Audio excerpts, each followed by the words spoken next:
Morning everyone. Now we will discuss about leaves of a plant. Yes, leaves of a plant. A leaf is a thin, broad and green part of a plant and it mainly do the process of photosynthesis. Yes, leaf is a kitchen of a plant. It is a food factory of a plant. So let us try to find out the different parts of a leaf.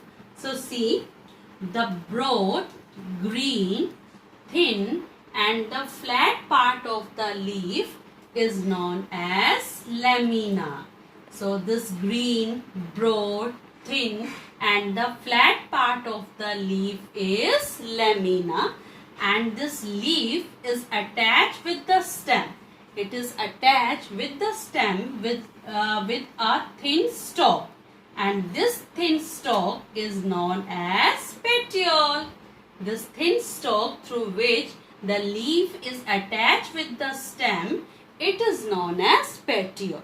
Now there is a thin main vein at the center of a leaf, and this thin main vein is known as midrib. A thin vein, you can say, at the center of the leaf, it is the midrib. Now there are small thin linear structures also. That linear structures runs around the whole lamina. These linear structures are known as the veins. These are the veins. So if we will talking about parts of a leaf, so there are mainly 4 parts of a leaf: petiole, lamina, veins and the midrib. Okay, so the main function of a leaf, to do the process of photosynthesis. And for this process, a leaf need carbon dioxide gas, it needs water along with minerals and sunlight. So this water and minerals are absorbed by the roots of the plants. These waters and minerals are absorbed by the roots of the plant and stem by the stem to the leaves of a plant. Carbon dioxide gas is absorbed by the leaf through the small pores present on its lower surface, and these small pores are known as stomata. Okay, and sunlight. The sunlight is mainly trapped by the green colored pigment present in the leaf, and this green color pigment is known as chlorophyll. So now with the help of carbon dioxide gas, water and minerals and sunlight, green leaves prepare the food for the living beings as well as for the plants, and they prepare the food and store the food into the form of starch in different parts of a plant. Now we will discuss about leaf venation. Yes, now we will discuss about leaf venation. Leaf venation means design made by the veins of the leaves on the lamina. Okay, so different types of designs made by the veins on the leaf.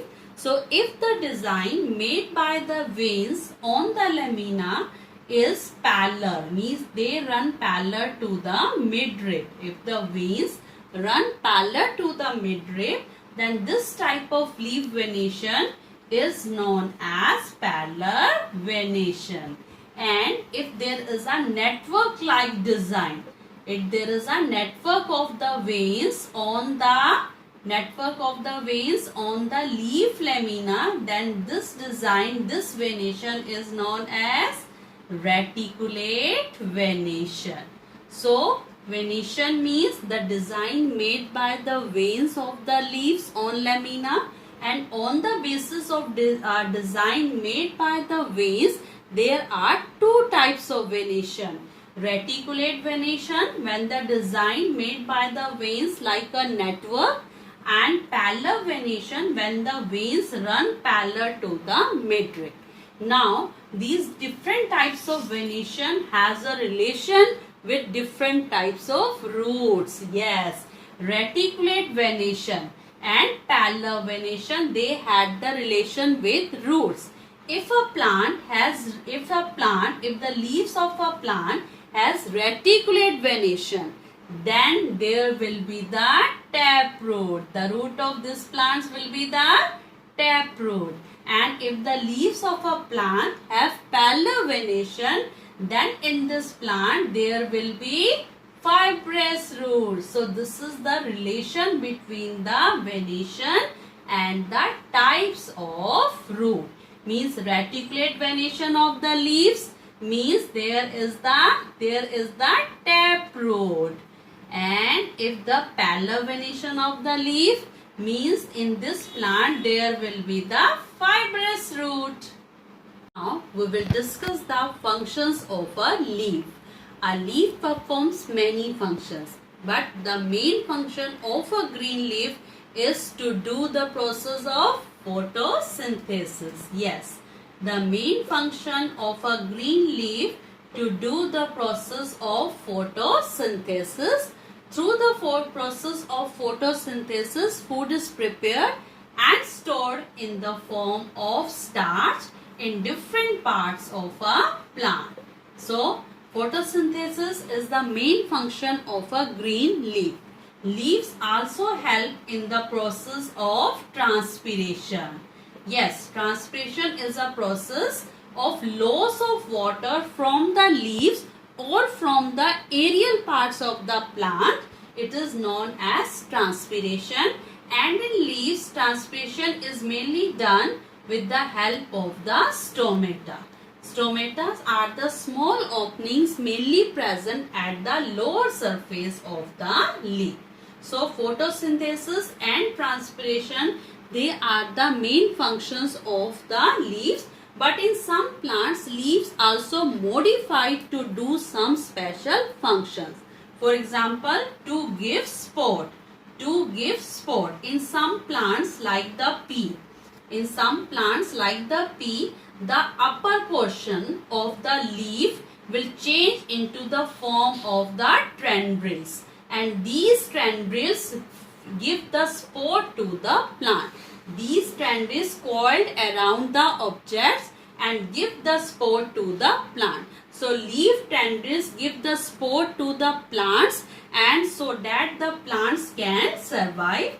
And another main function, or you can say another function of a leaf, is to reduce the loss of water through the process of transpiration. For example, in cactus plant.